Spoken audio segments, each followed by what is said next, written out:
How would you like to pay $10 a gallon for milk? You thought I was going to say gas. Oh, no. Although oil does have something to do with this. I'll get to that in a moment. How would you like to pay $3 for a single cucumber? Or $37 for a ribeye steak? Oh, you think I'm kidding? Canada is experiencing I don't want to say financial meltdown, but a currency devaluation. They're saying it's worth about 70% of what it was normally, or compared to the dollar, rather, excuse me. And it's free falling. Now, you have an economy that is based on gasoline, which I didn't even know, to be honest with you. I found out as doing my research and actually talking with a friend what a big oil producer Canada is. And everyone knows that the Saudis are hammering the price of oil, just basically dismantling Russia. Russia's having all sorts of economic problems due to it, and other countries as well. And it's trickling down to Canada. So the price of oil is being kept artificially low. And you have someone like Canada who's feeling the reverberations of this whole scam or scamola. Although I think in the summer the price will go high when everyone breaks out the cars for the road trips, right? They want to make their money at some point.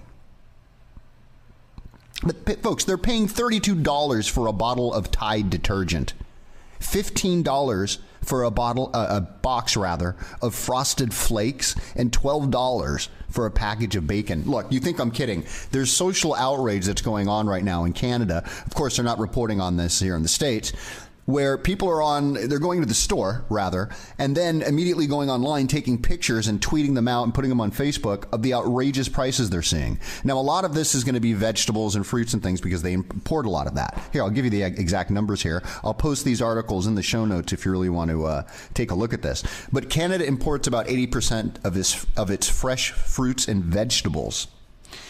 And the lower income households tend to spend a larger portion of their income on food. So the effects of this are just going to reverberate through, obviously, their entire lives. I mean, here's someone, Sarah Head. She's freaking out that she spent $67 on one bag of groceries, and she's showing 2 cucumbers for $6. $3 a cucumber.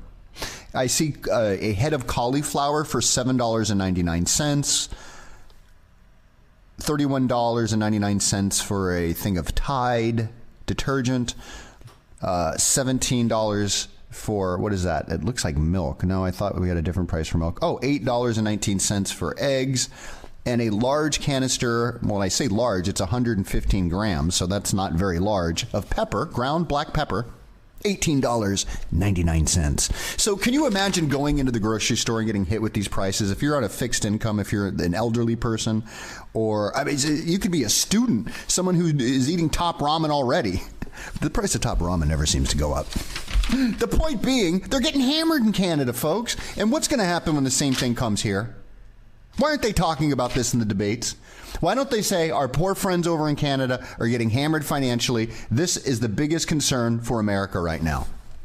They want us all freaked out about ISIS and terrorism and all this stuff. I get it. It's a problem.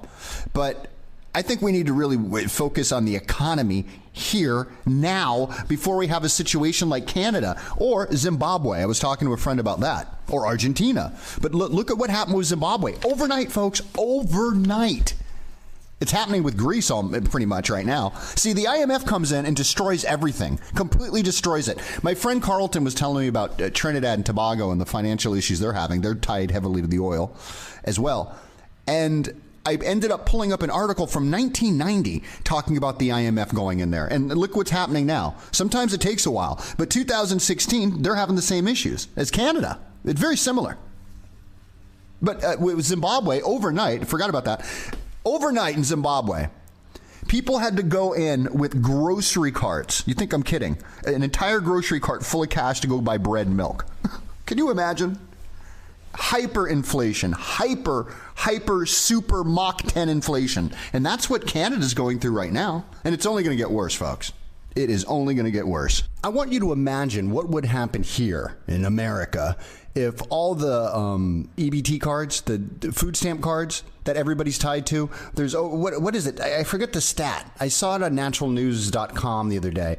Something like 30 million Americans are on food stamps right now. Can you imagine? So what happens if suddenly the whatever their credits are, their monthly credit for food and all that. What's going to happen when that doesn't buy diddly squat and they can't use a little bit to buy their cigarettes and liquor? Then what? Then you're going to see people freak out. When people can't get their booze and their cigarettes, then all hell will break loose. Forget the Similac and diapers. That's so screwed up. But you get what I'm saying.